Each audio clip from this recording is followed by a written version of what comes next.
Hi guys, welcome back to our last transfer target stream of the season. In a few days, FPL will be all over for another season. I'm joined as always by my good friend Kylie. How are you doing, lovely? How are you how are you recovering from Vegas? That's such a loaded question. For listeners, obviously we've not been recording the last 2 weeks, and that is all my fault. I was very fortunate enough to be in Vegas for my hen party 2 weeks ago, which was amazing. However, I did get really sick on the way home and have basically been bedridden for a week. So I had no voice at all to talk about Game Week 37 last week. But, it's all highs and lows. I made the decision at 4 a.m. in Vegas to triple captain KDB for Game Week 36. So, I don't know, there's ups and downs. Highs and lows. Highs and lows. You got sick, but you had good things. So when in Vegas, have a gamble. Have a gamble. Well, this is it. Yeah, exactly. So that worked out. It is good to be back. I have a slightly husky voice situation happening, but it's here and functional, so hopefully not a problem.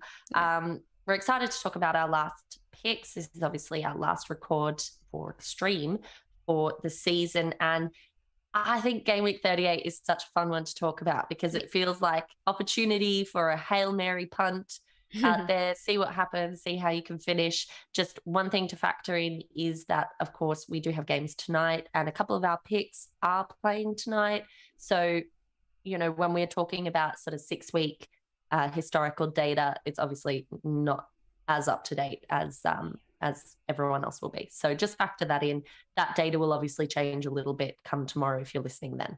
Definitely. Okay, well, we've decided to go all out attack this week with it being the final game week. And since we've not had a lot of options in this department all season, we've just decided we'd give you a buffet of forwards for game week 38. So with that, our first pick is Harry Kane. Now, I'm not sure I should be talking much about him, to be honest, given I'm an Arsenal fan, but hey ho. The obvious pick here is Sonny, with him chasing the golden boot, but doubling or tripling up on Spurs, who will most likely want to celebrate their top four in style.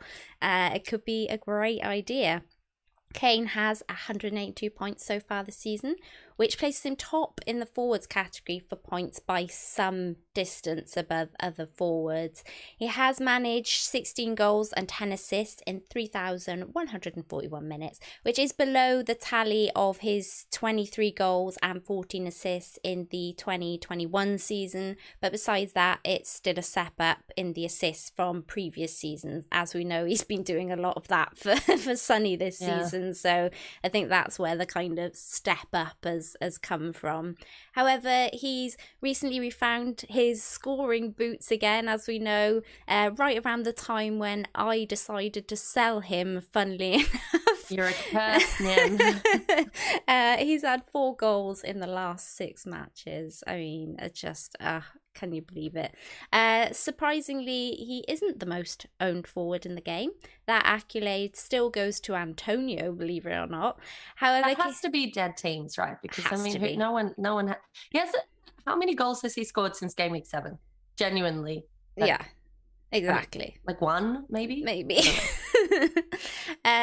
However, Kane is still owned by the vast majority of managers, 21.6% in fact, and surely a few more to be added before the final game of the season. Whilst Kane doesn't top the leaderboard in FPL for percentage owned, he does top it for being the priciest, coming in at 12.4 million, 0.2 ahead of Ronaldo. Such a tasty fixture for Spurs on the final day, Kay, right? Yeah, I mean, the fixture's ridiculous, and I'll go into it in a minute. I think there's probably a lot of people wondering why we haven't got Son. Son is obvious. He's also really highly owned now. I'm very sad. I've been a Son owner and captainer for months. I'm now on the Sonny train, and he's been kind to me. Yeah. And the thing is, obviously, with the Salah doubt, we don't know yet what the situation is with Salah, of course, for the last game week. But obviously, lots of people had enough time to sell Salah after the FA Cup and his injury or his niggle, and then buy Son. So I think his ownership is going to be higher than ever. He's going to be really highly captained.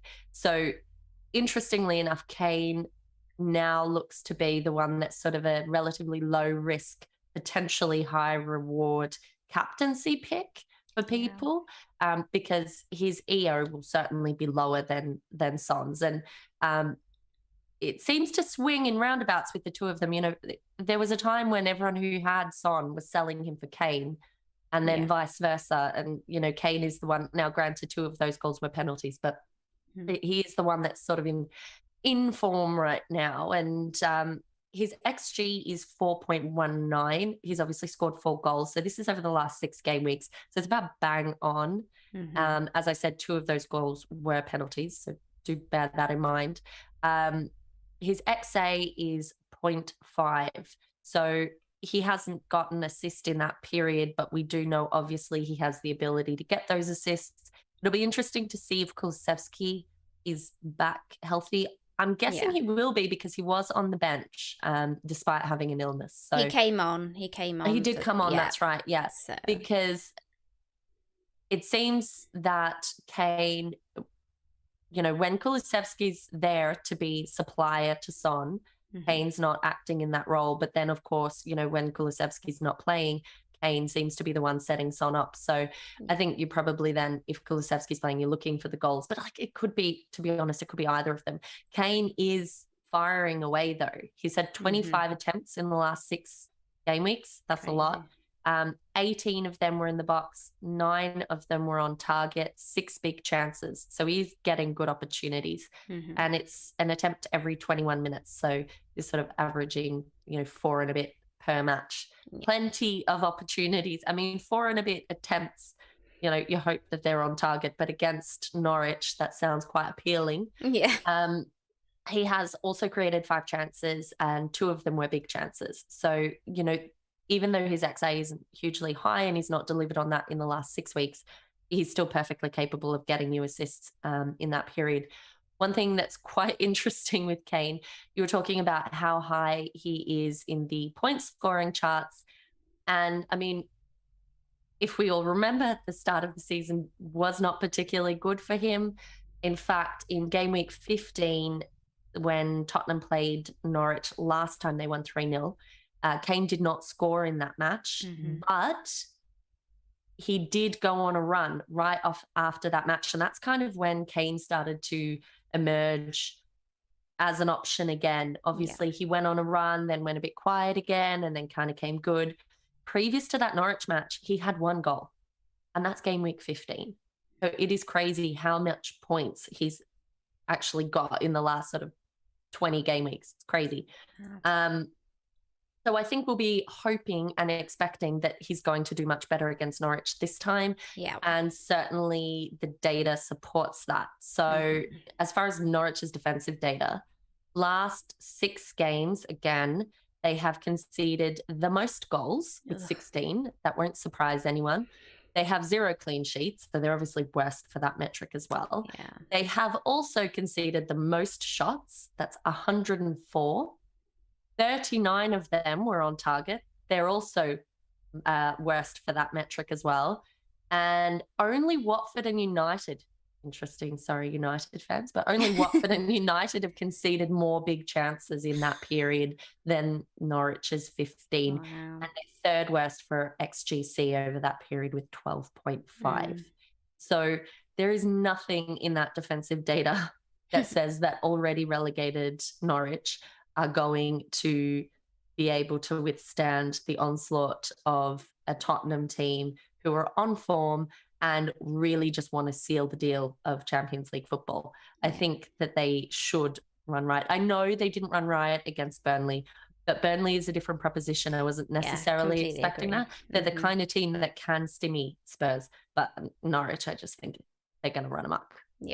And I think if you can have both Son and Kane, you're happy. Well, I would love to hold Kane for this one, and I can get to him, but it is for a hit, and because I've got Davies blocking my Spurs assets in defence. But yeah, you definitely expect goals from him, no doubt. He's a little scary not to own, to be honest, especially with those stats. That said, there are some alternative options available, as we'll chat about in just a second. But will you be owning Kane in the final game week, Kylie?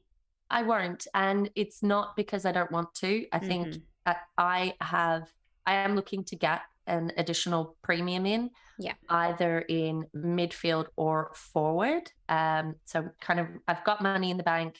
I'll be rearranging things a little bit.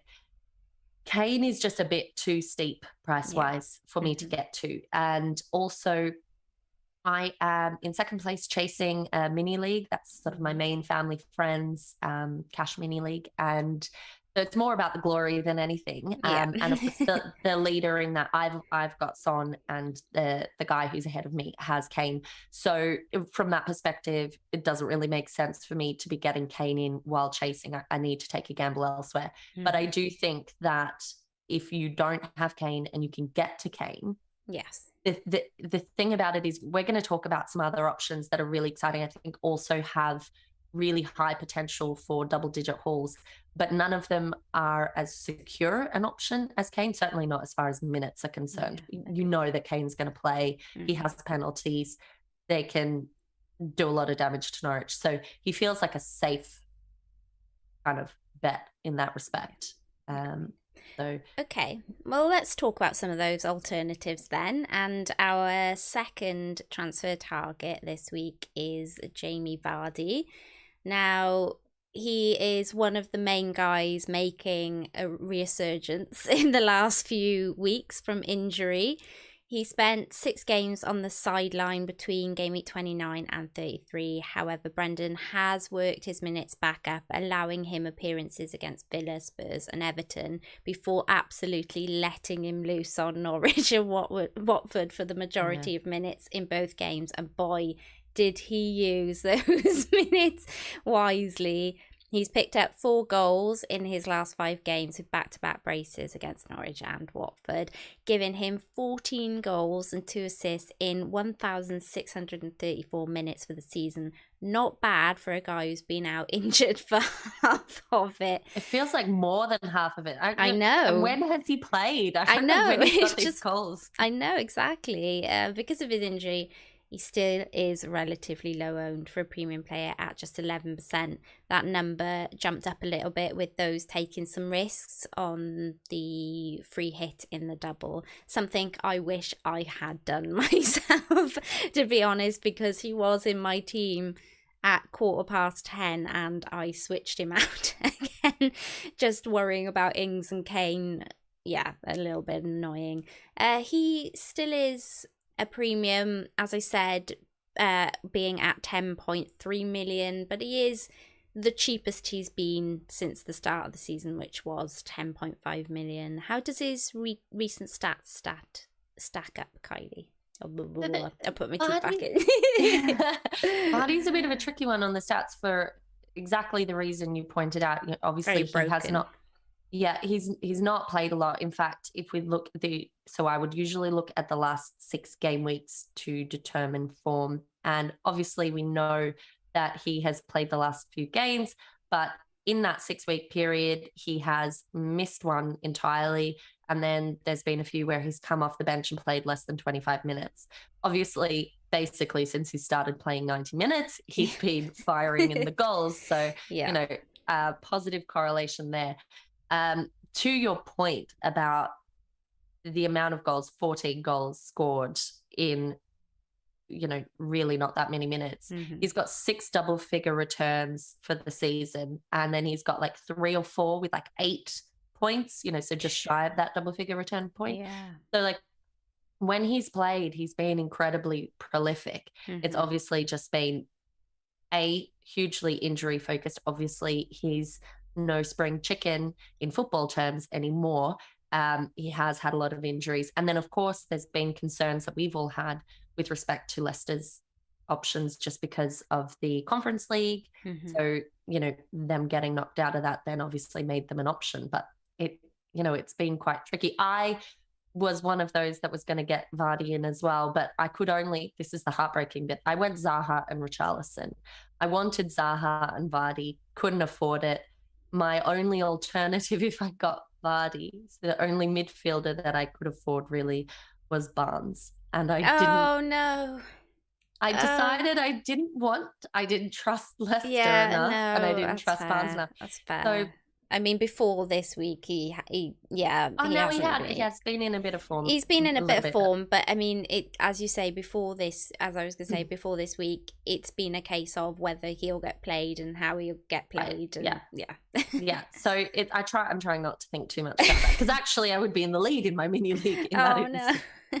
But anyway, that was probably a risk too far, so it's fine. But no, Vardy, look, so the majority of his attacking stats, which we'll run through now, have actually come in like the last 2 games. So it's very recent attacking data. So take with that what you will. Yep. But he's had 12 attempts. 10 of those were over the last 2 matches, which is crazy. All in the box, 6 on target and 4 big chances. So in terms of the volume of good chances that he's getting, it's pretty good. He's also created 2 chances, and one of those was a big chance.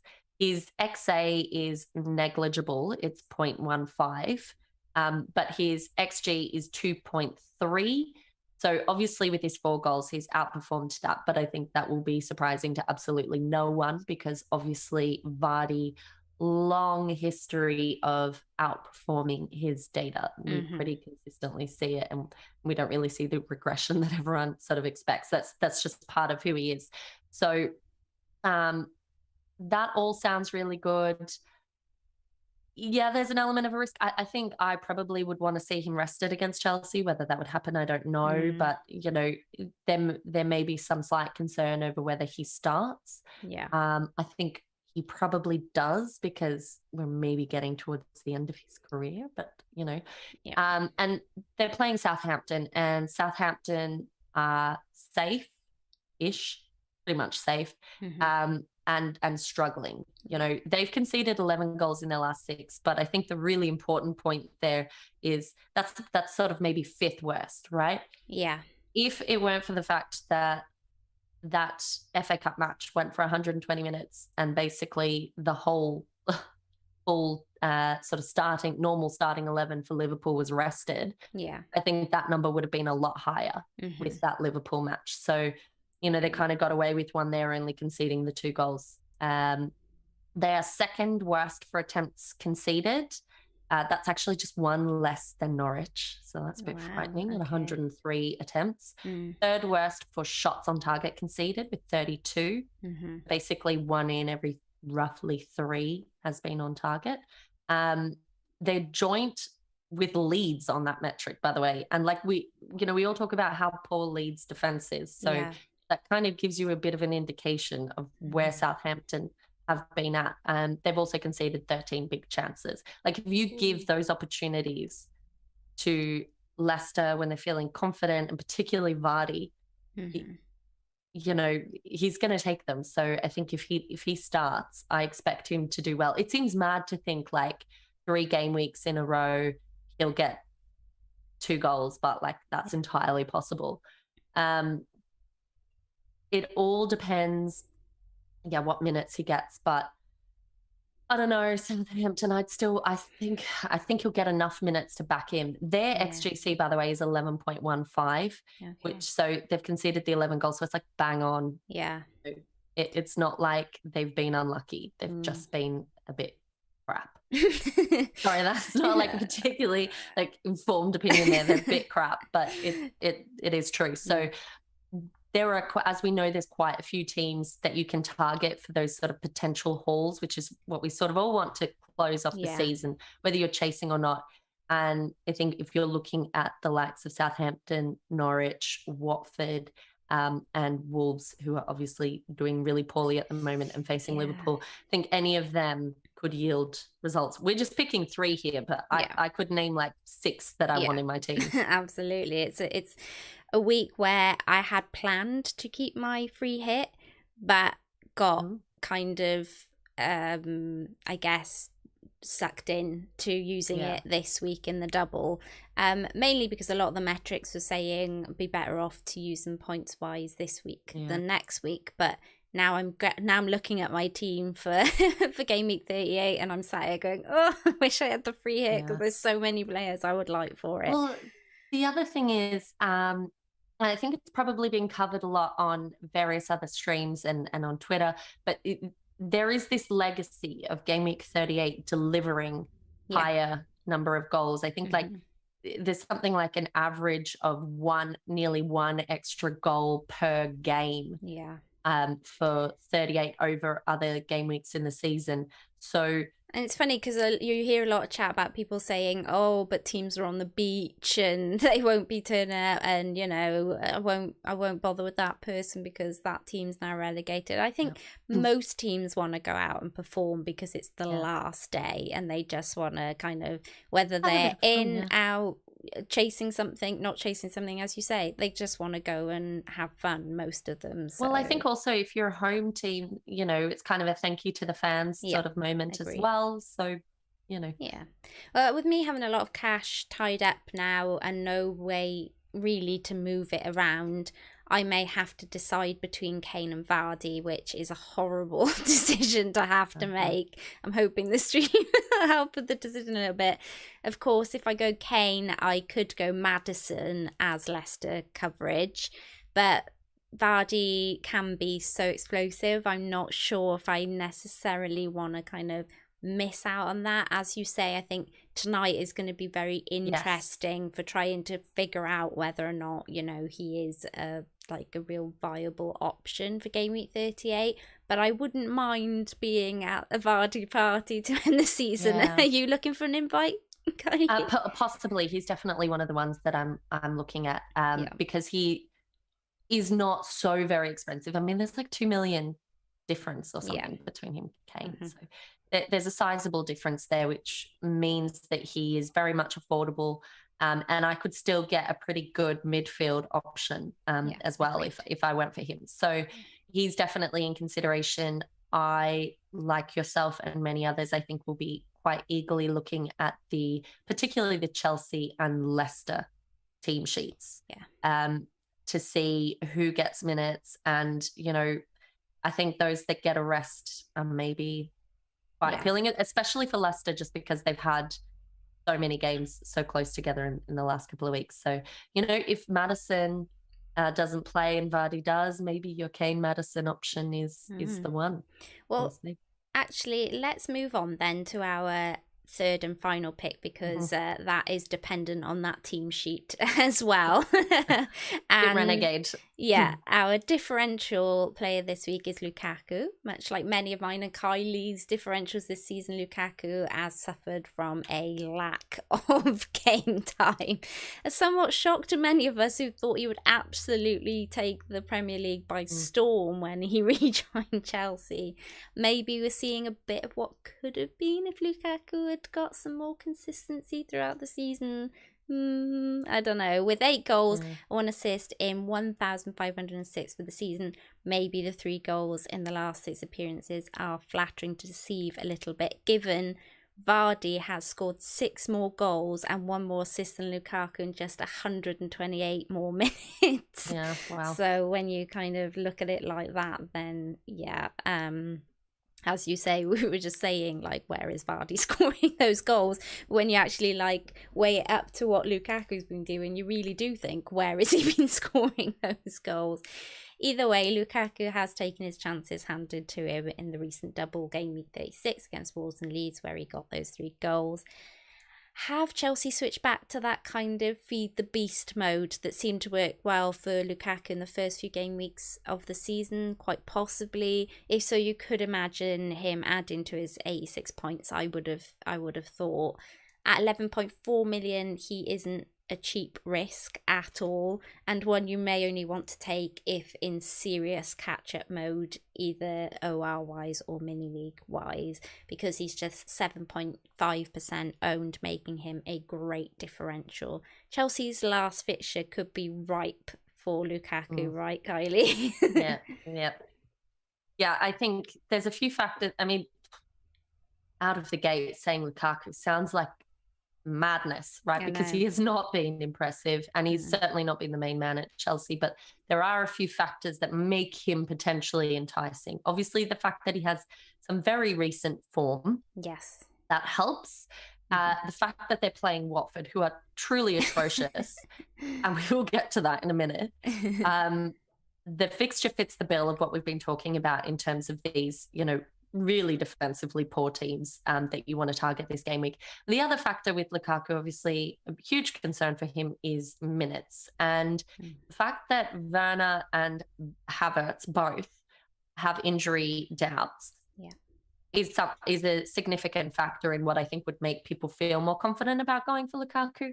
Obviously, I don't believe either are expected to play tonight. What are they fit for the weekend? That's the question that you'll want to be monitoring. How many minutes? It's not like Lukaku has played so many minutes that he's unable to play more. But you'll want to monitor that situation just to see, because if you go for someone like Lukaku, you're obviously looking at him instead of other options who are maybe safer. And as you said, he is really like that Hail Mary moment. You're really taking a punt there that could deliver huge returns, but there is an element of risk in going for someone like him over, say, someone like Kane. But you obviously have, you're in chasing mode. Like you're not, if you're winning in a mini league, he's not the one, I think, that you pick. I think you try and consolidate there, but it really depends on what your goals are. Regardless, I think there's enough in Watford being poor that would entice me. In terms of Lukaku's data, again, I think he's actually had the exact same amount of minutes over the last 6 games as Vardy, which is really strange. And also his attacking data is really similar, like to the point where I thought I hadn't updated the player that I was looking at. But his XG is 1.99. Obviously, he scored 3 goals, so it's slightly better than that. 0.2 for his XA, so not a huge amount to talk about, though he has created 6 chances, 1 big chance in his sort of scattered minutes over the last 6 games. He's had 12 attempts, 10 in the box, 4 on target, 1 big chance. As I said, very similar to Jamie Vardy, so it's quite random. Now, the very juicy bit is that for as bad as Norwich is, Watford's XGC of 14.26 is 1.5 expected goals worse than the next worst, who is actually Wolves, and then it's Norwich. So it's bad. Like it's really bad. They've conceded 15 goals. So Norwich have conceded the 16, so the second worst there. But basically, they're almost on par with what their expected goals conceded is. So it just shows that they're, I guess, consistently bad. They are 4th worst for attempts on goal with 98. Bizarrely, the team that they are behind for that metric, like only slightly better than, is West Ham. Wasn't expecting to see them there, but there you have it. They are 2nd worst for shots on target conceded, one less than Norwich with 38, and they're 2nd worst behind United on big chances conceded with 16. So basically, they're bad. Really bad. We just saw what Vardy did to them. I firmly believe that Chelsea can do the same. No, Chelsea in theory don't have anything to play for, right?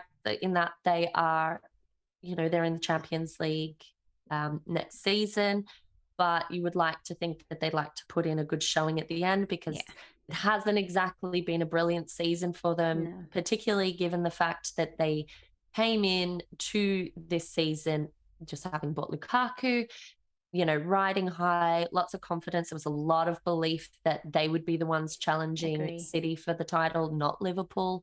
And so with obviously everything in terms of ownership that's happened, it's been a tricky end to the season. They've just lost the FA Cup. I think they'll want to take it out on Watford personally. And in front of the fans, as you said earlier, Yeah. So I think there is definitely a case if you need to make a big gain and you're trying to think about someone that other people won't go for, I feel like he's someone that you could justify dropping the big bucks on because he has the potential, just with all of those different elements, to deliver you. I do think that he could do really well, but I would just say have a look at team sheets tonight and decide, because there are other safer, excellent picks that you could go for as well. And he is in my consideration. I talked about Vardy. I can't get all the way to Kane, but I can get to Lukaku. So Lukaku, Kane, not Kane, Mane, Vardy. They're all enticing. I want them all. I know. I don't know if I've quite got the guts to do it with Lukaku for at the moment. I am just slightly ahead in my mini league, so I lost my place to a KDB captainer, one of us lot. and then just managed to kind of retake it slightly the next day with Son, and I've only got a little bit of a slender lead, so I'm not sure if I want to kind of be that risky, but he's definitely my thoughts because, as I say, I have the issue of having 3 Spurs in my team already. I have Davies at the back, so that kind of cuts off Kane because I have Son and Kulusevski. And I do currently have 3 City in my team. I have Jesus and I have double City defence. So, I'd have to sell to get in a KDB or something. And that kind of Lukaku, Vardy, it gives me premium options without needing to worry about necessarily selling the players from the teams that I'm already loaded up on. Well, especially when they have good fixtures, that's risky business to be sort of swapping. Agreed. Yeah, so maybe Vardy is the sensible. Yeah, maybe. Although I can just see Jesus absolutely trolling me the second I sell him. Yes. I know it's coming, especially when you said about West Ham there. It's a bit like, ooh. So yeah, we'll see. Sometimes these clubs surprise us when you least expect it. So do the players. So okay, it's that time of the show where we open up the floor to a few questions. So I've seen a couple already floating about in the chat. Seems to be a lot of Will Salah play on Sunday. What's your thoughts on that? It's a bit of a difficult one, isn't it, Kylie? Because he didn't get any minutes. No, he didn't. In the midweek match. That is such a difficult one without knowing genuinely what the status of that sort of injury is. I mean, it was kind of labeled more as a precaution than an injury. He has obviously played a lot of minutes. To be honest, I think much of Liverpool are running on fumes. Look, lots of players are from other clubs as well at this end of the season. Yeah. But they looked exhausted, to be honest, in that FA Cup match towards the end. The priority with him is 100% the Champions League final. That is something that they can win. It is in their hands to win as much as it is in Real Madrid's hands. Yeah. Whereas they have the potential to win the Premier League, but obviously that is completely contingent upon a slip-up from City. Are City going to slip up? I don't think Villa is the easiest match. No. But, it's certainly, you would expect that City will have a bit of a party on that day. So I think that Liverpool will do well. I think they'll put out a strong side. But I think it won't be enough, and I think City will win, and I think Klopp knows that and will prioritise the Champions League. I can't see him not featuring at all because continuity is important, but it wouldn't surprise me in the slightest bit if he didn't start and he maybe got 30 minutes at the end, or maybe started, got 60 minutes and came off. I don't think he's going to necessarily get you the minutes you want. And I do think that there is a case for going for alternatives. I personally really like Mane as a pick this week instead of Salah. If you don't want to sort of sell Son to go to it, if you don't want to sell Salah to go to a Son, Mane 2 goals. Or even Diaz. I really like Diaz. Oh, Diaz is great, but Mane 2 goals last season. I think he has a good record end of the season, but he did get a brace last time out in game week 38.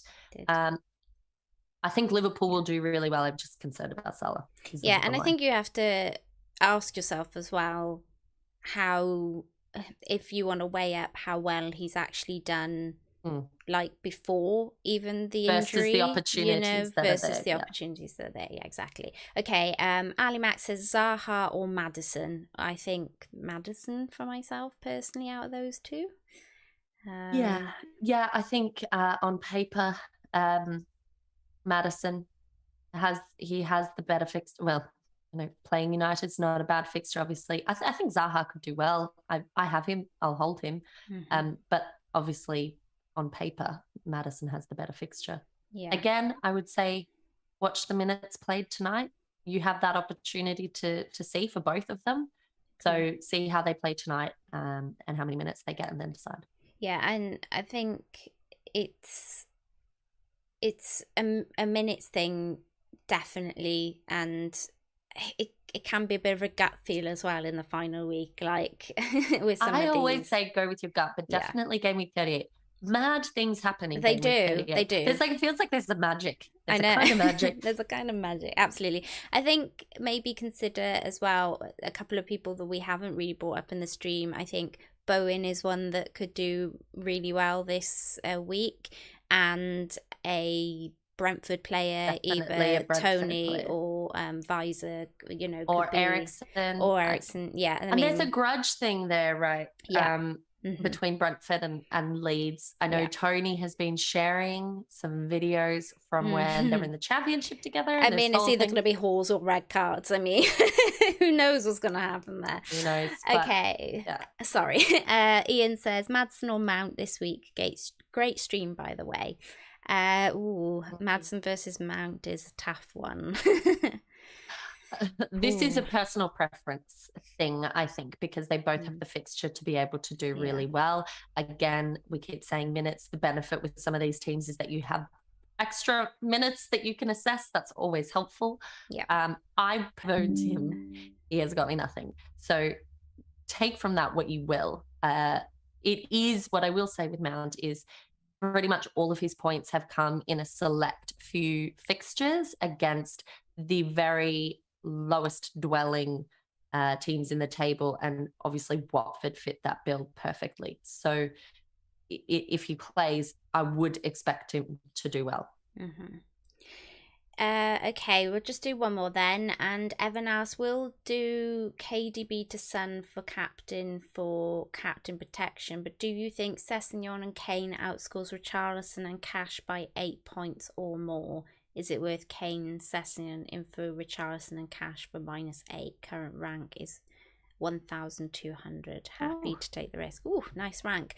This one's a tough one because the 8 points it could be quite damaging to your rank, and also as an Arsenal fan, I have a little bit of a worry that Richarlison may get a little something against Arsenal. Our confidence is low now after losing top 4.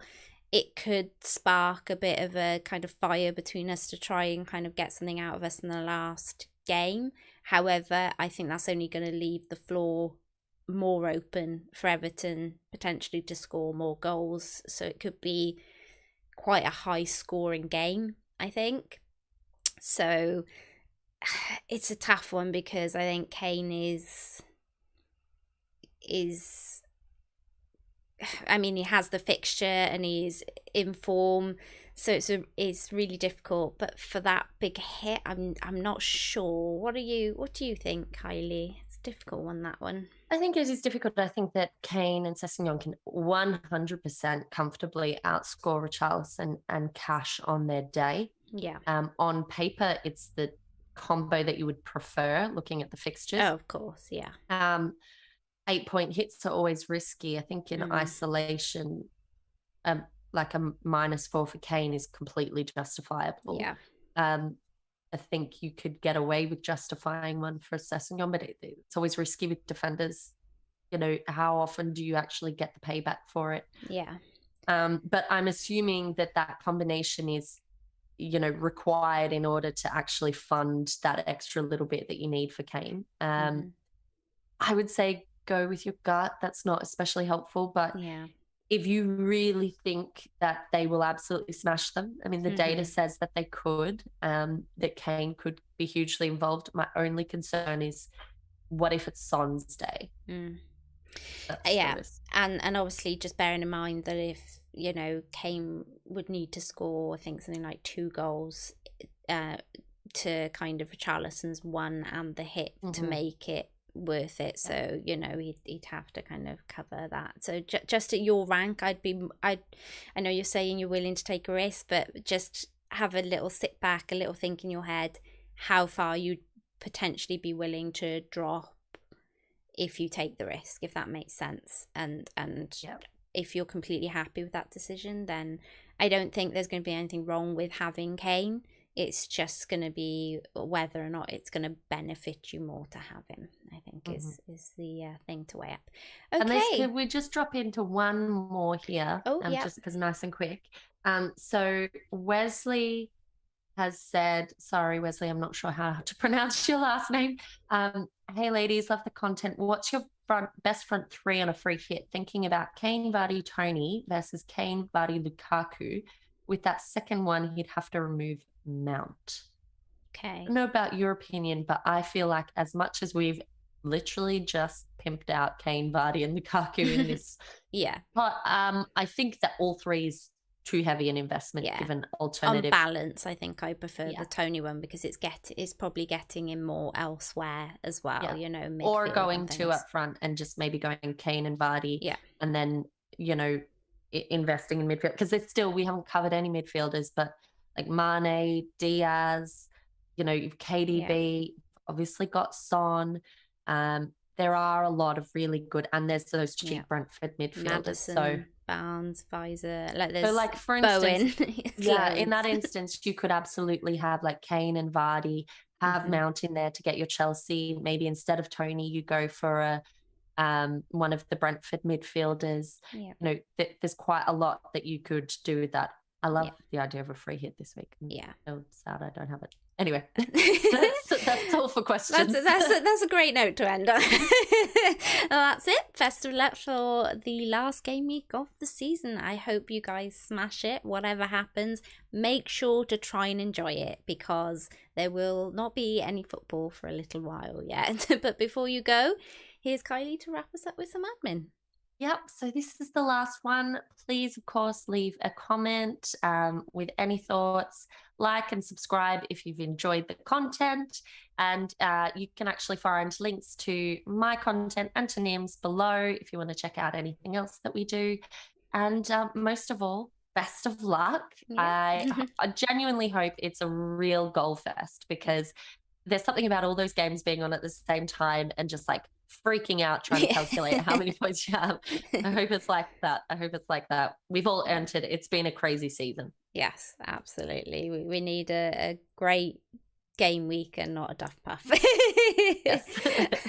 On that note, we'll say goodbye to you guys. Catch you later. Bye, guys.